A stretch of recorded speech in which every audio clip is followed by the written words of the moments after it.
Welcome Ramley, how my Rams super fans doing today? The Rams have finished OTAs. Let's get right into it.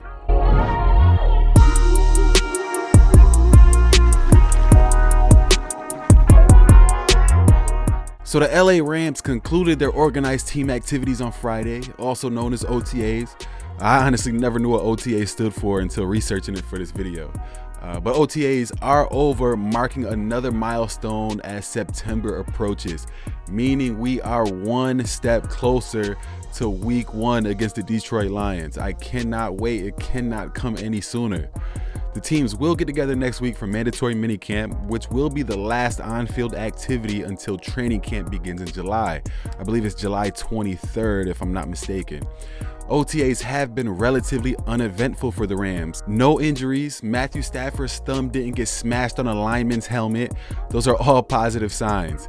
Here are a few key takeaways from the final OTA sessions. Guys, we have to start talking about Colby Parkinson's potential in 2024. The Rams acquired the tight end Colby Parkinson from the Seattle Seahawks during free agency.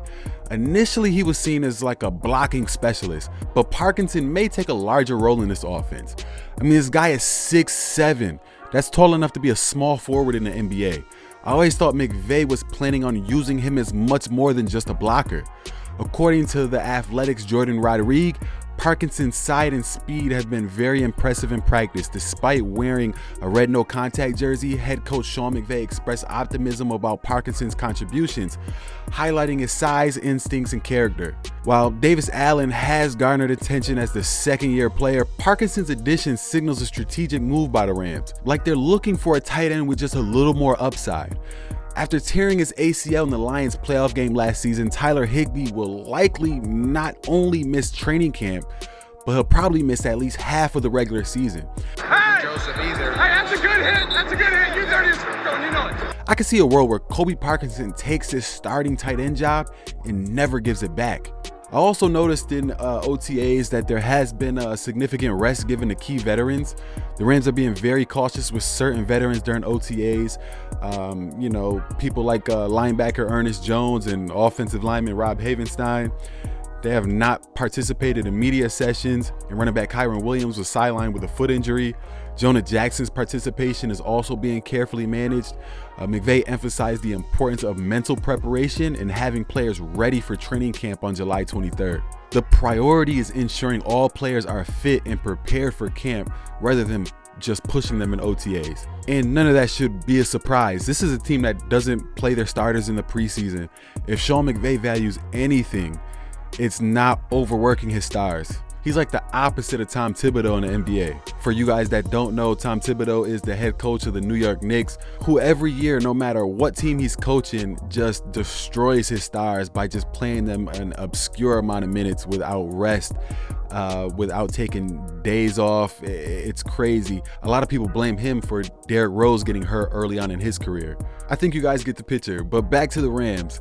There's been no progress on Stafford's contract. The Rams concluded OTAs without resolving Matthew Stafford's contract situation. McVay reiterated that discussions remain internal and Stafford is expected to attend the mandatory minicamps next week. While a holdout seems very unlikely, why would he hold out a training camp if he's going to voluntary minicamps and mandatory minicamps? But the contract issue remains unsolved. Historically, the Rams have addressed contracts before training camp, so I expect, a resolution before then, and honestly, I think this is really a non-story. The deal will get done soon, both sides will be happy, and we will forget all about this once training camp starts. Something else that caught my eye was Boston Scott's role on special teams.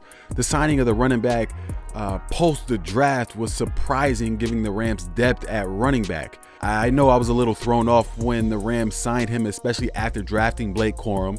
We already have star Kyron Williams, and Ronnie Rivers was already on our roster. However, considering the new kickoff rules, Scott's potential as a return specialist makes a little sense. Special teams coordinator Chase Blackburn praised Scott's versatility and leadership in his return roles. With the new rules, the Rams may need to reassess their roster, especially after trading special teams leader and captain Ben Skoranek. Scott seems to be a key contributor on special teams this season. Now, truthfully, that doesn't really excite me much, as I don't see Boston Scott as a home run return man.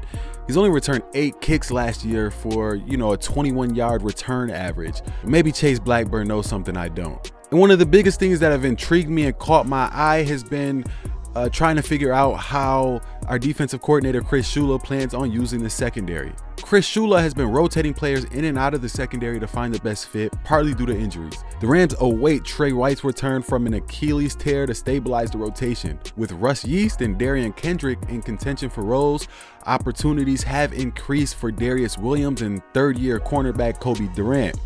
Durant, who struggled in his second year, could benefit from this rotation and gain confidence heading into the new season. Darius Williams is obviously our number 1 cornerback, and it seems to me that Kobe Durant will play opposite him until Tre'Davious White comes back. I wish we could learn more about our new defensive coordinator Chris Shula's scheme. Maybe we'll find out a little more about that next week when the Rams lock in for mandatory minicamp. I'll be sure to cover that. But until then, click right here for more Rams content.